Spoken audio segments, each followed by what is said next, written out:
Dead body নিয়েও 1000 টাকার বেশি তেল দেয় না, পরে আমরা ডেড বডি নামিয়ে দিছি। যেখানে যাই ওইখানে দুর্নীতি হয়। দুর্নীতি হলে প্রতিটা ক্ষেত্রে সচিব হইতে আমলা হইতে সবাই দুর্নীতিবাজ। এখন যদি রান্না করা তেলও যদি সিন্ডিকেট করে ফেলেন তাহলে আমরা খামো কি? যখন দাম বাড়ে আমরা পাগলের মতো দৌড়ে যাই, যেটা আমার কিনতেই হবে, ঘরে রাখতেই হবে। মজুত করতেছে তেলটা, এরা যেন মজুত না করতে পারে, ব্যবসায়িক যারা সিন্ডিকেট আছে এগুলো না করতে পারে, এটা আসলেই দুঃখজনক। সিন্ডিকেটটা ভাঙলে আমরা সাধারণ জনগণ অনেক উপকার হবে। অক্টেনের নাকি 24 দিনের স্টক আছে, তাহলে কেন এই সমস্যাটা হচ্ছে?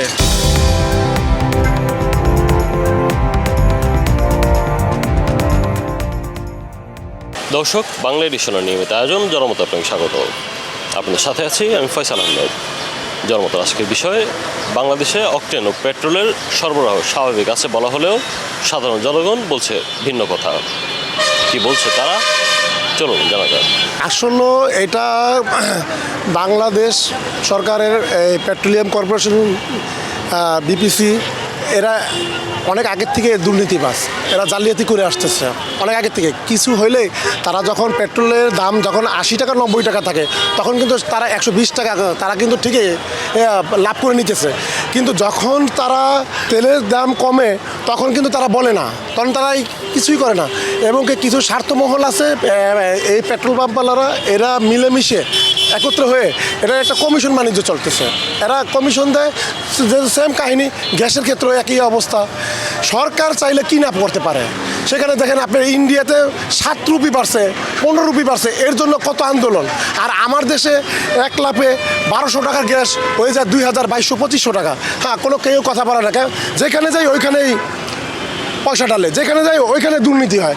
দুর্নীতি হলে প্রতিটা ক্ষেত্রে সচিব হইতে আমলা হইতে সবাই দুর্নীতিবাজ। দুর্নীতিবাজ ছাড়া করে একটা লোকই নেই।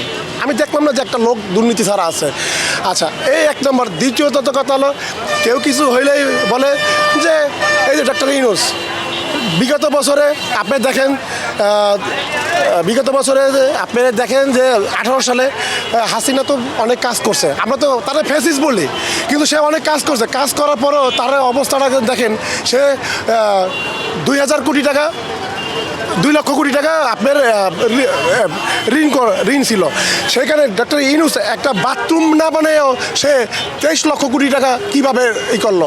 আর এই যে হাসনাত আবদুল্লাহ, এই পাঠা মাঠা এগুলো আছে, এই যে সার্জিস মার্জিস, এরা যে কীর্তিকলাপ করতেছে, এরা মানে কি আপনি দেখেন 24 সালের চেহারা দেখেন আর এই 26 সালের চেহারা দেখেন। এদের বাপ মা সব বিদেশে। কী কারণে এদের বিদেশে? এরা লক্ষ লক্ষ কোটি কোটি টাকা আপনার পাচার করে দেশ বিদেশে বাড়িঘর করে বসছে। এদের কেউ কলা বলা কেউ নাই। এটা তো আসলে দুঃখজনক না, এটা হৃদয় বিদারকজনক। কারণ হচ্ছে দেখেন, আমরা যে বাইকগুলো আছে বা যে ভেহিক্যালগুলো আছে এইগুলোতে আমরা ভোজ্য তেল পাচ্ছি না। এরপরে এখন আবার যে খাইতে যাব, রান্না করে যে খাইতে যাব, এই খাওয়ার তেলও এখন আবার হচ্ছে সিন্ডিকেট তৈরি হয়ে গেছে। এখন যদি রান্না করা তেলও যদি সিন্ডিকেট করে ফেলেন তাহলে আমরা খামো কি? আমাকে মুড়ি দেন, মুড়ি চাবাইয়া খাই, চিরা দেন, চিরা চাবাইয়া খাই। তেল নিয়ে আপনারা প্রত্যেকটা দ্রব্যমূল্য যেভাবে উদ্যোগতি আপনারা শুরু করছেন, তাতে আমাদের ভাই পেটে পাড়া মেরে আমরা মাইরা ফেলেন, না হলে আমাকে ভিসা দেন, আমরা বিদেশ চলে যাই। হয় একটা করেন, হয় পেটে পাড়া মেরে মাইরা ফেলেন, নয় ভিসা দেন, আমরা বিদেশ জায়গা। এই দেশে থাকে আমাকে কোনো দিক থেকে কোনো কিছু হইতেছে না, খাওয়ানো দিতে পারতেছে না, আমাকে ভালোভাবে জীবনযাপন করবো সেটাও করাইবার দিতে পারতেছেন না। এখন এটা টোটালি সিন্ডিকেটের ভিতরে রয়েছে। টোটালি এখন এই যে আপনার মনে করেন যে পেট্রোল, অকটেন, ডিজেলের যে বিষয়টা ছিল, এটা একটা সিন্ডিকেটের ছিল। এখন আবার যে সয়াবিন, সরিষা বা অন্যান্য যে ভোজ্য তেল আছে, এইটা আর একটা সিন্ডিকেট। ওইটা দেখা দেখি এটা বলছে আরে আমরা বসে থাকবো, আমরাও এটা বাড়াই দিব। ঠিক আছে, আমরা বইয়া লইছি কি লেগে, আমরা ওইটা বাড়াই দেবো। এখন মনে করেন যে আবার এই যে প্রথমে আপনার সয়াবিন তেল ছিল 168 টাকা লিটার, ওইটা এখন কিনতেছে 193 টাকা লিটার। 2 দিন পরে শুনবো ওইটা 200 টাকার উপর চলে গেছে। এমন একটা সিস্টেম তৈরি করে ফেলছে সরকার, এই সিন্ডিকেটের কাছে পুরাটাই জিম্মি। এখন সরকারের ঊর্ধ্বতন কর্মকর্তারা যারা আছে, ওরা যদি স্ট্রং না হয়, ওরা যদি দুর্নীতিবাজ হয়, তাহলে এই সিস্টেম আপনি কোনোভাবে ভাঙতে পারবেন না। ওরা যদি স্ট্রং হয় তাহলে আপনার এই দুর্নীতিবাজ ভাঙা খুবই সহজ হবে। সো আমি সরকারের কাছে বিনত অনুরোধ করব, যারা ঊর্ধ্বতন কর্মকর্তা রয়েছে তারা, আপনি সরকার জনাব তারেক রহমান, আপনি নিজে হস্তক্ষেপ করে এই দুর্নীতিটা ভাঙেন, এই সিন্ডিকেটটা ভাঙেন, তাহলে দেখবেন অটোমেটিক সব কিছুর দাম জনগণের নাগালের মধ্যে চলে আসছে। এইটার কারণ আসলে আমরা ব্যাখ্যা দিতে পারবো না। আমরা কিছু হইলে সরকারকে দোষারোপ করি যে সরকার বাড়ায়, আসলে কি সরকারে দায়ী?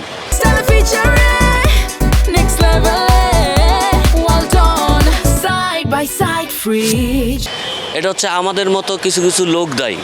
যেমন ধরেন তেলের দাম বাড়তেছে, তেলের দাম বাড়ছে, তেল হচ্ছে আমার দরকার 2 লিটার গাড়ির, আমি 10 লিটার মজুত করতেছি। যখন দাম বাড়ে আমরা পাগলের মতো দৌড়ে যাই, যেটা আমার কিনতেই হবে, ঘরে রাখতেই হবে। তো সিন্ডিকেটের চাইতে বড় সিন্ডিকেট হচ্ছে আমরা সাধারণ জনগণ। বেগুনের দাম যখন 20 টাকা কেজি আমরা খাই না, কিন্তু যখন 100 টাকা কেজি তখন একটা বেগুন কিনি আমরা। তো এইটার পিছনে আসলে সবচাইতে বড় ভুল আমাদের। আমরা যদি কেনাকাটা বন্ধ করে দিই, আমরা 10 দিন না খাই, তাহলে হচ্ছে সব সমাধান হয়ে যায়। আর আমরা কিছু হইলে আন্দোলন করি সরকারের বিরুদ্ধে। সরকারের বিরুদ্ধে সরকার কতটা কন্ট্রোল করবে? কন্ট্রোলটা তো আমাদের মধ্যে থাকতে হবে। আমাদের মধ্যে আসলে কন্ট্রোল নাই। তো আমরা যদি যে কোনো পণ্যের যদি দাম বাড়ে, সেক্ষেত্রে আমাদের কন্ট্রোল হওয়া উচিত যে এটা দাম বাড়ছে, আমরা 10 দিন না খেয়ে থাকি। যেমন বাইক যদি কেউ বাইক নিয়ে বেরোয়, তেল লাগবে, আমার সারাদিন বাইক নিয়ে দৌড়াইতেছি, আমরা 5 দিন বাইক নিয়ে বেরোইলাম না, তেলের দাম কমে আসবে। যেমন আমার বাইক আছে, আমি রাত 3টার সময় তেলের সিরিয়াল দিই, কারণ আমি অপ্রয়োজনীয়ভাবে বাইক নিয়েও বের হইতেছি। আমার প্রয়োজন নেই, আমি বাজার করতে যাই, বাইক নিয়ে চলে যাই। এমনও হইতেছে যে বাথরুমে যাবো এখন এরকম যে পারে না, বাইক নিয়ে বাথরুমে যায়। তো তেলের দাম বাড়বে না কেন? অপচয়টা আমাদের কাছ থেকে এবং দামটাও আমাদের কাছ থেকে বাড়ে। হ্যাঁ, সরকারেরও কন্ট্রোল করতে হবে, তারা বাজার দেখতে হবে, বাজার ঘাট তাদের হচ্ছে পর্যবেক্ষণ করা উচিত। অবশ্যই দুঃখজনক যে তেলের দাম যদি বাইরে যায় তা তো আমার অবশ্যই কষ্ট হইব, কিন্তু বাজারের যে অবস্থা, আমরা আর কি অনেক জায়গায় স্টকের যে অবস্থাটা দেখতেছি, এটা সবার যারা প্রশাসনিকভাবে আছে এদেরকে আমরা বলতে চাই যে যারা মজুত করতেছে তেলটা, এরা যেন মজুত না করতে পারে, ব্যবসায়িক যারা সিন্ডিকেট আছে এগুলো না করতে পারে। এটা আসলেই দুঃখজনক, এগুলো যেন কেউ না করে, এগুলো কার জন্য কাম্য না। আমরা দেখছি যে প্রথম যখন যুদ্ধের যে অবস্থাটা শুনলাম, যে অনেক জায়গায় সংবাদ পাইছি যে বাংলাদেশে আপনার তেলের মজুদ আছে 15 দিন, ডিজেলের মজুদ আছে 14 দিন। এই যে নিউজগুলো হয়েছে, এগুলো আমাদের জন্য দুঃখজনক। আসলে এই নিউজগুলো করা ঠিক হয় না। এই নিউজের কারণে অনেক সময় আমরা ভয় পেয়ে গেছি, হ্যাঁ আমি তো তেল পাম না, তাহলে আমার তেল দরকার। ওই তেলের করতে গিয়ে কী করছে, সবাই তেলের স্টকটা করছে। আসলে এই তেলের স্টকটা করা কারো ঠিক হয় না, এটা খুবই দুঃখজনক। যেই নলেজ বা আমার যেই জ্ঞান, আমার জ্ঞানে বলে যে বাংলাদেশের যে সিন্ডিকেট, মাত্র 5% মানুষ, এই 5% মানুষের কারণে বাকি 95% মানুষ যে কষ্ট পায়। আমি মনে করি যে বর্তমানে যে সরকার আসছে, সরকার অনেক অভিজ্ঞ, তার চিন্তা চেতনা এই সিন্ডিকেটটা ভাঙলে আমরা সাধারণ জনগণ অনেক উপকার হবে।